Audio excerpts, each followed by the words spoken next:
എൻ്റെ പേര് ദിവ്യ എന്നാണ്. ഞാനിവിടെ സാറിൻ്റെ ഒരു ക്ലിനിക്കിലാണ് വർക്ക് ചെയ്യുന്നത്. ഞാൻ ആദ്യം 2 പ്രാവശ്യം പ്രൊമോട്ടഡ് എക്സാം എഴുതിയായിരുന്നു. ആ 2 പ്രാവശ്യവും എനിക്ക് കിട്ടിയില്ല. മൂന്നാമത്തെ പ്രാവശ്യം ഞാൻ എക്സാമിന് പഠിച്ചുകൊണ്ടിരുന്നപ്പോഴാണ് എൻ്റെ ഒരു ഫ്രണ്ട് ചിരിമോള ഇവിടെ വരുന്നതാണ്, കൊണ്ടേക്ക് വരുന്നതാണ്. അപ്പം അവളെ എനിക്ക് പറഞ്ഞു കിടക്കില്ല, അതിൻ്റെ തിരുമഴ നടക്കുന്നുണ്ട്, നീ വരുമെന്ന് എന്നെ ചോദിച്ചു. ഞാൻ പറഞ്ഞു ഞാൻ വരുന്നുണ്ടെന്ന്. അവളാണ് ഞാൻ ഇവിടെ കൂട്ടിക്കൊണ്ട് വരുന്നത്.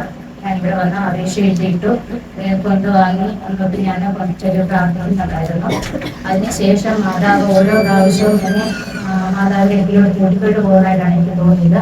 കാരണം അതുവരെ ഫോൺ എടുത്ത് യൂട്യൂബ് എന്തെങ്കിലും തുറക്കുമ്പോൾ എന്തെങ്കിലും ഒരു വീഡിയോ നമ്മൾ കണ്ട് അങ്ങനെ ഇരിക്കുമായിരുന്നു. പക്ഷെ അതിനുശേഷം മാതാവ് ഓരോ പ്രാവശ്യം എടുക്കുമ്പോഴും എങ്ങനെയാണ് ഞാൻ പ്രാർത്ഥിക്കേണ്ടത്, പരീക്ഷയ്ക്ക് പഠിക്കുമ്പോഴൊക്കെ എനിക്ക് ഒന്നും മനസ്സിലാകുന്നില്ല, പഠിച്ചൊക്കെ അങ്ങ് മറന്നു പോകുന്നു, അതുപോലൊരു ഇതായിരുന്നു. എനിക്ക് പേടിയായിരുന്നു, ഞാൻ പഠിച്ചു കഴിഞ്ഞാൽ എനിക്ക് വിട്ടുപോകുന്നു, ഇതെല്ലാം എനിക്ക് ഓർത്ത് വയ്ക്കാൻ പറ്റുമോ, അങ്ങനെയായിരുന്നു. അതേ പ്രാവശ്യം ഓരോ പ്രാവശ്യവും എങ്ങനെയാണ് ഞാൻ പഠിക്കേണ്ടത്, പഠിക്കാൻ ഇരിക്കുമ്പോൾ എന്ത് പ്രാർത്ഥിച്ചിട്ട് ചെയ്യണം, പരിശുദ്ധാത്മാവിനോട് എന്ത് പ്രാർത്ഥിച്ചിട്ട് ഞാൻ പഠിക്കാൻ ഇരിക്കണം, അങ്ങനെ ഓരോ പ്രാവശ്യം മാതാവ് എന്നെ കാണിച്ചു കൂട്ടിക്കൊണ്ട് പോകുമായിരുന്നു. ഇപ്പോഴും ഞാൻ പ്രാർത്ഥിക്കുമായിരുന്നു, മാതാവ് ഞാൻ പഠിക്കാത്ത ഒന്നും എക്സാമിന് വരരുതെന്ന് ഞാൻ പ്രാർത്ഥിക്കുമായിരുന്നു.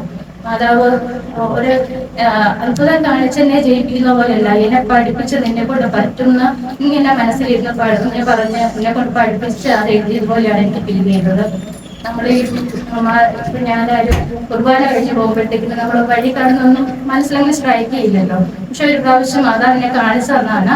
ഒരു കുസൃതി കുടുംബം ഇങ്ങനെ പോവുകയാണ്. പക്ഷെ ഒരു കുഞ്ഞിനെ അമ്മ പുറകിന്ന് പറഞ്ഞിട്ട് അനുസരിക്കാതെ കൈവിട്ട് പോകുമ്പോഴും അമ്മ പുറകിന്ന് വട്ടം പിടിച്ച് കൊണ്ടുപോകുന്ന പോലെ, നിന്നെ അത് കണക്കാണ് ഞാൻ കൊണ്ടുപോകുന്ന അമ്മേനെ കാണിച്ചു തരുന്ന പോലെ എനിക്ക് ഫീൽ ചെയ്യുന്നു. അതിനുശേഷം എക്സാം എഴുതിയപ്പോഴും ഞാൻ പ്രാർത്ഥിച്ചാലാണ് എഴുതിയത്. എപ്പോഴും ഈ കോയിൻ എൻ്റെ കയ്യിലുണ്ടായിരുന്നു. അതിനുശേഷം എനിക്ക് മാതാവ് 3ാമത്തെ എക്സാമിന് നല്ല വിജയം തന്ന എനിക്ക് മാതാവ് എന്നെ അനുഗ്രഹിച്ചു. മാതാവിനും ഈശോയ്ക്കും ഒത്തിരി നന്ദി പറയുന്നു. ഞാൻ കരങ്ങൾ